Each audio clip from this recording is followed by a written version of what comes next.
Well, we've tried to keep up with the impacts of federal cuts as they pertain to Idaho. Forest Service employees laid off, grant funding for nonprofits canceled, education programs for kids just ended.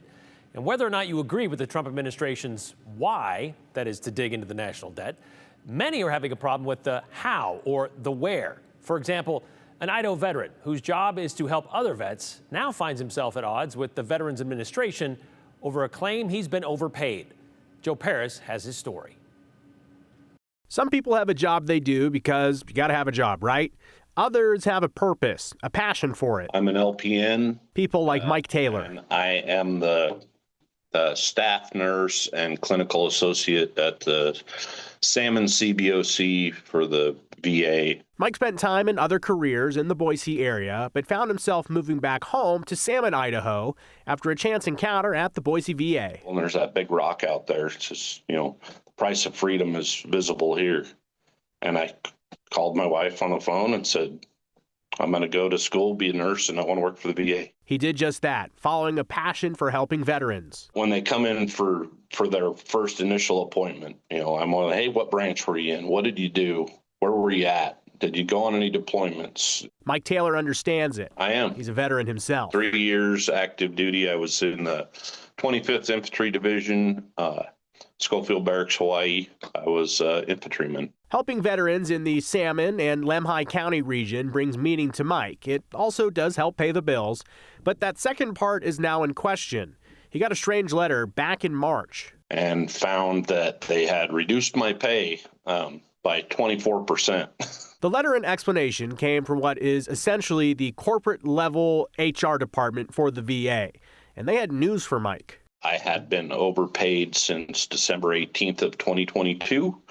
And that because I had been overpaid, I had accrued a debt, and they were going to start garnishing that from my wages at 15% per pay period. This is something he had never heard of, working there for a decade plus. Long story short, Mike was told, based on a years-old survey, that his position in Salmon wasn't eligible for an incentivized VA pay rate meant to do things like address healthcare staffing in small, rural areas. And that's HR's excuse for, they'd say, well, you're in Lemhi County, and it was not part of the survey, so that pay scale doesn't apply to you. So if you live in a rural area, you're not even, technically, you're not even eligible to have, this extra payment for being certified in your field and being proficient at what you do? That's I guess, their point.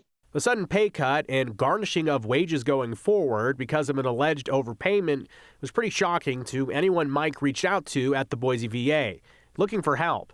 And leaders, they tried to do that, escalating the implications of the letter for a fix. They basically came back to me and said, we've taken this all the way up to the VISN 20 director, and she said no. So while Mike continues to look for any options moving forward, he lives with a very uncertain reality, tough decisions to be made. Which bills I'm going to pay and which ones I'm just going to have to let go.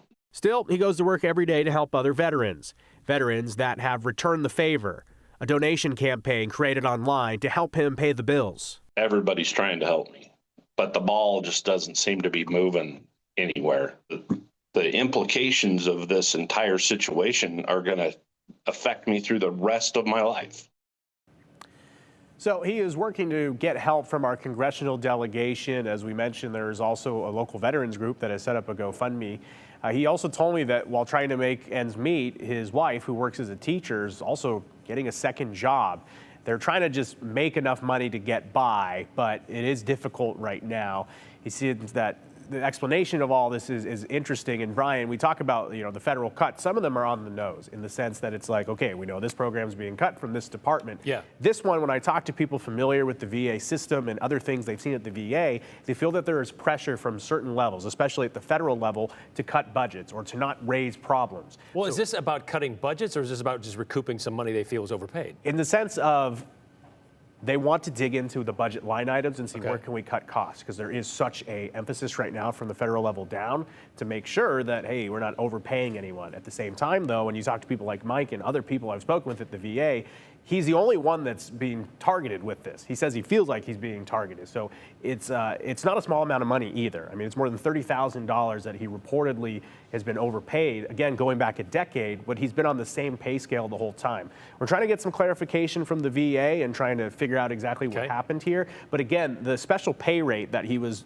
being paid under for a decade, this is to attract people to smaller clinics and rural areas and underserviced communities to incentivize it. In fact, the city of Boise, at the Boise VA, there's a lot of employees that have that. So when you talk to people at the VA, they don't understand why somebody in Boise would be eligible for that, but someone in Salmon would not.